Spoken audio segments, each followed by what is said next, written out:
Los alquimistas aspiraban a descubrir el elixir de la vida, que diera a las personas juventud eterna y les brindara los medios para prolongar indefinidamente la vida humana. Aunque sus propósitos eran supersticiosos y sus procedimientos eran dudosos y a menudo ilusorios, la alquimia fue en muchos sentidos la predecesora de la química moderna. Ahora bien, hablaremos sobre la alquimia hindú. Comenzó aproximadamente en el 1200 a.C. y es una de las primeras etapas de la medicina ayurvédica, centrada en extender la vida útil. La alquimia india es muy relacionada con la alquimia de los griegos, que fue llevada a la India por el maestro que acompañaba las conquistas de Alejandro Magno. Ravasatán es el nombre que residía en la alquimia hindú. Poco se conoce en Occidente sobre el carácter y la historia de la alquimia india.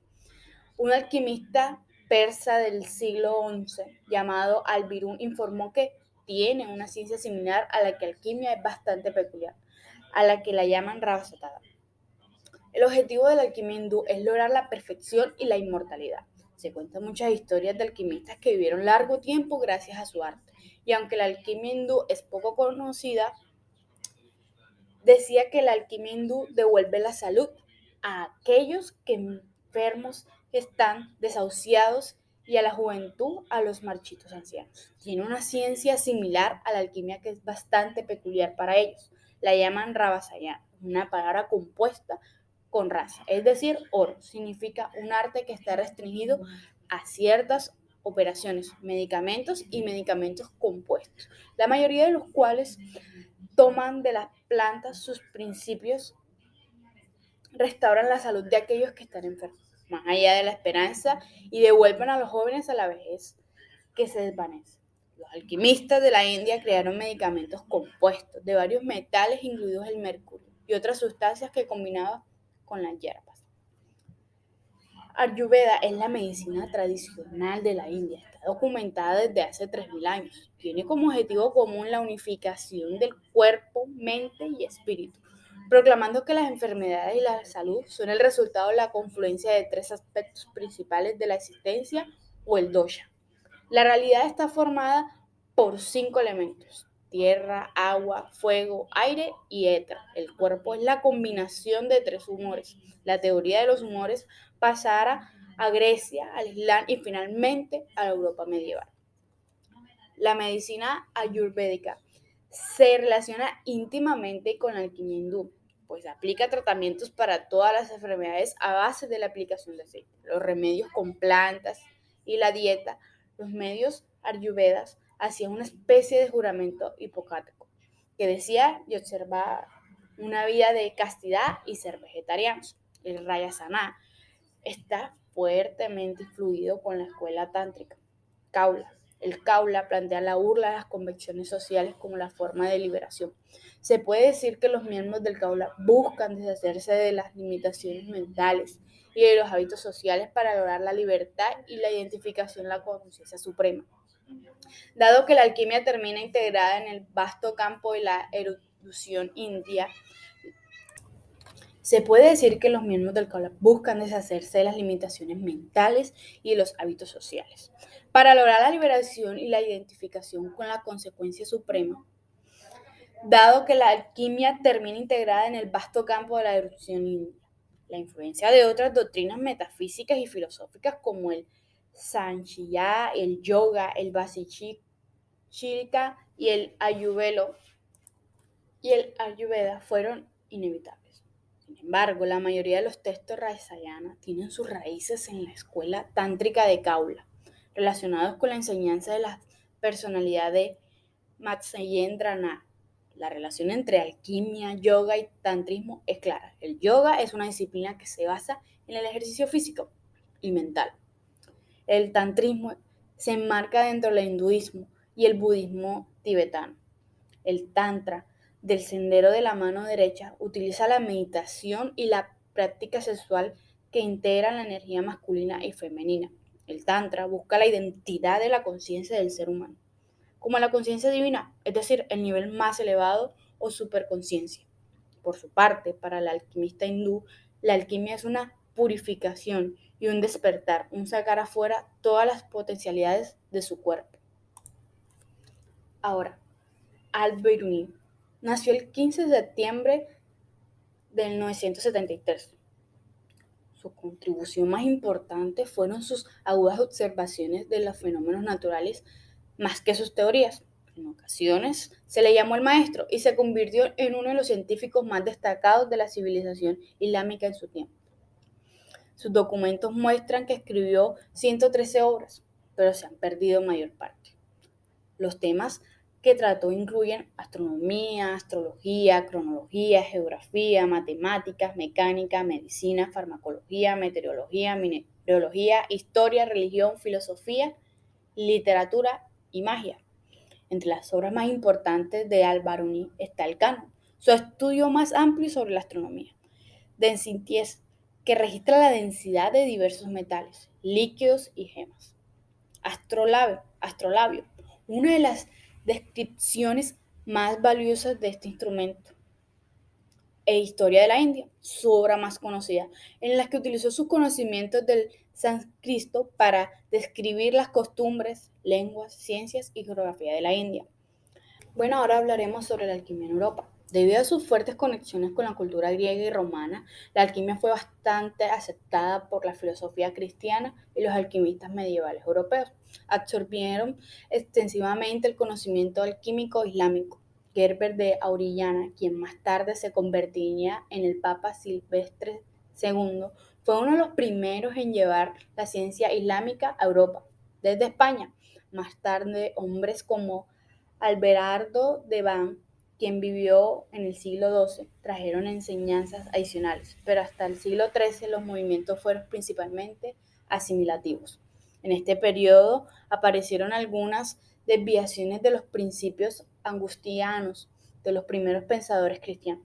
San Anselmo fue un benedictino que creció de la fe, debe preceder a la razón, como Agustín y la mayoría de los teólogos anteriores a él había creído, aunque él añadió la opinión de que la fe y la razón eran compatibles y fomentó este último en un contexto cristiano. Sus puntos de vista sentaron las bases para la explosión filosófica que había ocurrido. Pedro Abelardo continuó el trabajo de Anselmo, preparando los cimientos para la aceptación del pensamiento aristotélico, antes de que las primeras obras de Aristóteles alcanzaran en Occidente. Su principal influencia en la alquimia fue su creencia en que los universales platónicos no tenían una existencia separada, fuera de la conciencia del hombre. Abelardo también sistematizó el análisis de la contradicción filosófica. Robert Grosseteste fue un pionero en la teoría científica que posteriormente sería usada y refinada por los alquimistas. Grosseteste tomó los métodos de análisis de Abelardo y añadió el uso de las observaciones, experimentación y conclusión al realizar la evolución científica. También trabajó mucho para tender un puente entre el pensamiento platónico y el aristotélico. Alberto Magno y Tomás Aquino fueron dos dominicos que estudiaron a Aristóteles y trabajaron en el reconocimiento de la diferencia entre la filosofía y el crecimiento. Tomás de Aquino también trabajó intensamente en el desarrollo del método científico. Incluso fue tan lejos como para afirmar que los universales podrían ser descubiertos solo mediante razonamiento lógico. Y como la razón no puede oponerse a Dios, debe por eso ser compatible con la teología. Esto contradecía la comúnmente aceptada creencia platónica, en que los universales se encontraban solo mediante la iluminación divina. Ambos estuvieron entre los primeros en emprender el examen de la teoría alquímica y ellos mismos podrían ser considerados alquimistas, excepto por el hecho de que hicieron poco en cuanto a la experimentación. Bueno, ahora hablaremos sobre las referentes en la alquimia en Europa. Roger Bacon, el primer alquimista auténtico en la Europa medieval. Era un franciscano de Oxford quien estudió la óptica y las lenguas, además de la alquimia. Los ideales franciscanos de conquistar el mundo, en lugar de rechazarlo, lo llevaron a la convicción de que la experimentación era más importante que el razonamiento. filósofo, científico y teólogo inglés, cuyos acercamientos a la ciencia deben ser una de las perspectivas experimentales plurianos de las crisis de la experimentaria. En el siglo siguiente, la filosofía escolárica estudió las tres formas en las que los hombres piensan que adquieren conocimiento de las cosas: autoridad, razonamiento y experiencia. Solo la última es efectiva y capaz de llevar de paz al intelecto. La ciencia experimental controla las conclusiones de todas otras ciencias. Revela la verdad que el razonamiento de los principios generales nunca habría descubierto. A Roger Bacon también se le atribuyó el inicio de la búsqueda de la piedra filosofal y de las lecciones de la vida, esa medicina que eliminaría todas las impurezas y corrupciones de los metales menores también. En opiniones de los sabios, quitará tanto de la corruptibilidad del cuerpo que la vida humana podría ser prolongada durante muchos siglos. La idea de la inmortalidad fue reemplazada por la innovación de la longevidad. Después de todo el tiempo que el hombre pasa en la tierra, era simplemente para esperar y prepararse para la inmortalidad en el mundo de Dios. La inmortalidad en la tierra no encajaba con la teología cristiana. Bueno, ahora hablaremos de Robert Boyle, químico inglés, pionero de la experimentación en el campo de la química. Fue el primero en demostrar la aseveración del Galileo. ¿De qué? De en el espacio una pluma y un trozo de plomo caen a la misma velocidad, y también estableció que el sonido no se transmite en el vacío. Su descubrimiento más importante debido a la bomba de vacío fue el principio llamado más tarde ley de Boyle, de que el volumen ocupado por un gas es inversamente proporcional a la precisión con la que el gas se comprime, y también que si se elimina la presión, el aire recupera su propia volumen.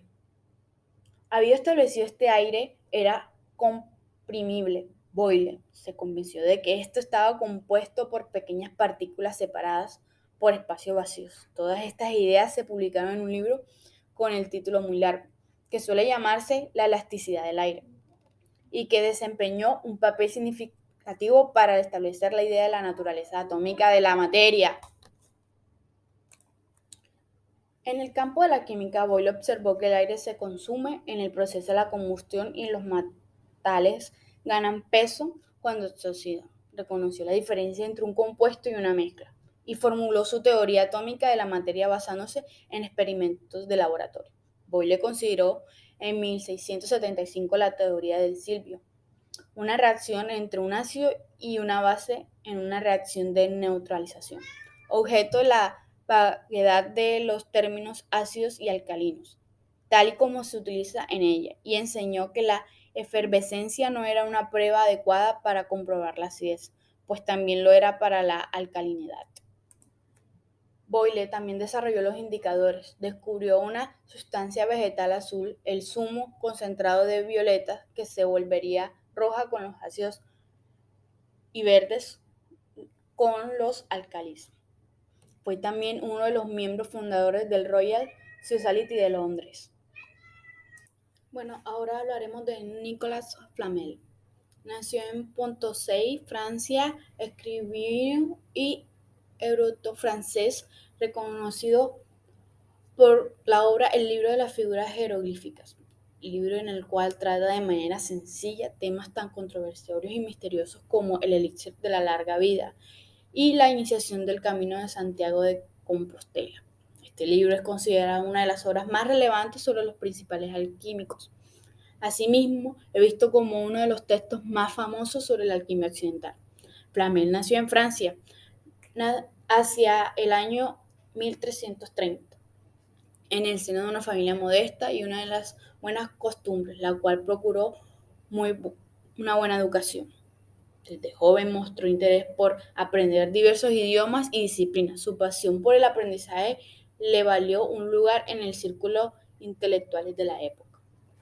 La vida de Flamel cambió bruscamente hacia mediados del siglo XIV, cuando empezó a investigar un grimorio alquímico que había comprado por 2 florines.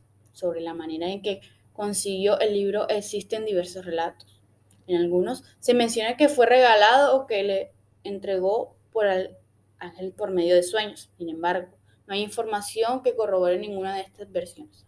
A Flamel le tomó 21 años descifrar el misterioso libro, puesto que estaba escrito en una lengua en el erudito, no conocida. Cuando desentrañó los misterios del tratado, comenzó a realizar experimentos basados en la información del texto, que cree que en este explicaba la manera de cambiar ciertos elementos en oro. Según los relatos sobre las habilidades alquímicas de Flamel, este logró en 1382 convertir, después de un largo proceso de transformación, una muestra de mercurio en oro. Bueno, muchas gracias por ver nuestro video. Espero que nuestra información sea de mucha ayuda.